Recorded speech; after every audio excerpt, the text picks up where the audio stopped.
ঈদে launch, train ও বাসে ঘরমুখী মানুষের চাপ, রেলের শিডিউল বিপর্যয়, ক্ষমা চাইলেন মন্ত্রী। শ্রীলঙ্কা শৃঙ্খলা মেনে চললে যানজট হবে না বললেন ওবায়দুল কাদের। ওআইসির শীর্ষ সম্মেলনে যোগ দিতে সৌদি আরব পৌঁছেছেন প্রধানমন্ত্রী শেখ হাসিনা। চূড়ান্ত ঘোষণায় গুরুত্ব পাবে রোহিঙ্গা ইস্যু। ভৈরবে অপহরণের 15 ঘন্টা পর ভুবনের ছাদে মিলল কলেজ ছাত্রের বস্তাবন্দি লাশ। শ্বাসরোধের পর গলা কেটে হত্যার কথা স্বীকার, গ্রেফতার 3 সহপাঠীর। ভারতের নতুন মন্ত্রিসভার সদস্যদের দপ্তর বন্টন। স্বরাষ্ট্র অমিত শাহ, পররাষ্ট্র জয়শঙ্কর, প্রতিরক্ষা পেলেন রাজনাথ সিং।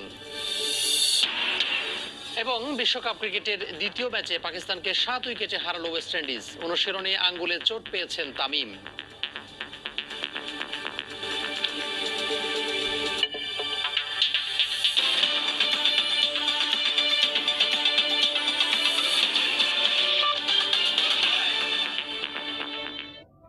দেখছিলেন শিরোনাম। প্রবাসের সময়ের সঙ্গে আছি আমি তোহা খান। শীর্ষ সংবাদগুলো জানিয়ে দিচ্ছি আরো একবার। ঈদে লঞ্চ, ট্রেন ও বাসে ঘরমুখী মানুষের চাপ, রেলের শিডিউলে চরম বিপর্যয়ে ক্ষমা চাইলেন মন্ত্রী। শ্রীলঙ্কা মেনে চললে যানজট হবে না বললেন ওবায়দুল কাদের।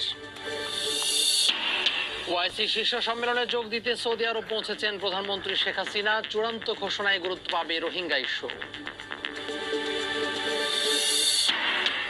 1 জুলাই থেকে বিদেশি বদলি শ্রমিক প্রকল্প পুনর্বহালের সিদ্ধান্ত মালয়েশিয়ার।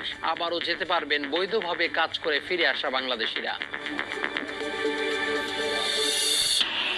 ভারতের নতুন মন্ত্রিসভার সদস্যদের দফতর বন্টন। স্বরাষ্ট্র অমিত শাহ, পররাষ্ট্র জয়শঙ্কর, প্রতিরক্ষা পেলেন রাজনাথ সিং। এবং বিশ্বকাপ ক্রিকেটের দ্বিতীয় ম্যাচে পাকিস্তানকে 7 উইকেটে হারালো ওয়েস্ট ইন্ডিজ। অনুশীলনে আঙ্গুলে চোট পেয়েছেন তামিম।